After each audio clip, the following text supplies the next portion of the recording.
Hi hello ನಮಸ್ತೆ. ಇವತ್ತು ನಾವು ಕ್ಲಾಸ್ 1 ಆರಂಭಿಸ್ತಾ ಇದ್ದೀವಿ. ಸೊ ಇದರಲ್ಲಿ ನಮಗೆ ಬೇಕಾಗಿರೋ ಮೆಟೀರಿಯಲ್ಸ್ನ ನಾವು ಇವಾಗ ವೀಡಿಯೋನಲ್ಲಿ ತೋರಿಸ್ತಾ ಇದ್ದೀನಿ, ನೋಡ್ಕೊಳ್ಳಿ. ಸೊ ಹೊಸದಾಗಿ ಕಲಿತಾ ಇರೋರಿಗೆ ಫ್ರೇಮ್ ಫಿಕ್ಸ್ ಮಾಡೋದು ಹೇಗೆ ಅಂತ ಗೊತ್ತಿರಲ್ಲ. ಸೊ ಅದಕ್ಕಂತ ನಾನು ಫ್ರೇಮ್ ಫಿಕ್ಸ್ ಮಾಡೋದನ್ನು ನಾನು ತೋರಿಸ್ತಾ ಇದ್ದೀನಿ.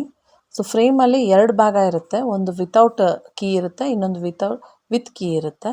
ಸೊ ವಿತೌಟ್ ಕೀ ಇರೋದನ್ನು ರಿಂಗ್ನ ನಾವು ಕೆಳಗಿಟ್ಟು ಅದ್ರ ಮೇಲೆ ಕ್ಲಾತ್ ಹಾಕಿ, ಕೀ ಇರೋದನ್ನು ಮತ್ತೆ ಮೇಲೆ ಇಟ್ಟು, ಕೀ ಯಾವಾಗಲೂ ರೈಟ್ ಸೈಡ್ಗೆ ಇರಬೇಕು ನಾವು ಟೈಟ್ ಮಾಡೋದಕ್ಕೆ. ಸೊ ಅದನ್ನು ನಾವು ಫಿಕ್ಸ್ ಮಾಡಿ ಕ್ಲಾತ್ನ ಆದಷ್ಟು ನಾವು ಎಷ್ಟಾಗುತ್ತೋ ಅಷ್ಟು ಟೈಟ್ ಮಾಡಬೇಕು.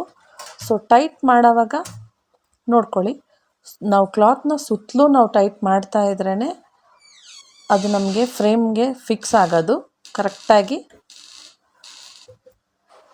ಕರೆಕ್ಟಾಗಿ ನಾವು ಸುತ್ತಲೂ ನೋಡಿಕೊಂಡು ಈ ಥರ ಎಳಿತಾ ಇರಬೇಕು ಕ್ಲಾತ್ನ. ಟೈಟ್ ಮಾಡೋದು ನಾವು ಅದೊಂಥರ ನೋಡೋದಕ್ಕೆ ಪ್ಲೈನಾಗಿ ಕ್ಲಾತ್ ತುಂಬ ಟೈಟಾಗಿ ಕುತ್ಕೊಂಡಿರಬೇಕು. ಸೊ ಅದನ್ನು ಚೆನ್ನಾಗಿ ಅಬ್ಸರ್ವ್ ಮಾಡಿ.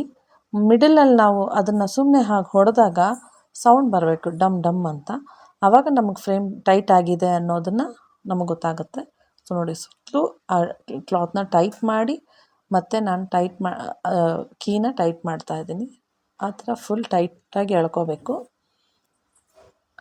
ಈ ಕ್ಲಾಸಸಲ್ಲಿ ನಿಮಗೆ ಏನಾದರೂ ಅರ್ಥ ಆಗಿಲ್ಲ ಅಂದರೆ ನೀವು ನನಗೆ ವಾಟ್ಸಪ್ ಮಾಡಿ. ಸೊ ನಾನು ವಾಟ್ಸಪ್ ಮಾಡಿದಾಗ ನಾನು ಅದರಲ್ಲಿ ರಿಪ್ಲೈ ಮಾಡ್ತೀನಿ ನಿಮಗೆ.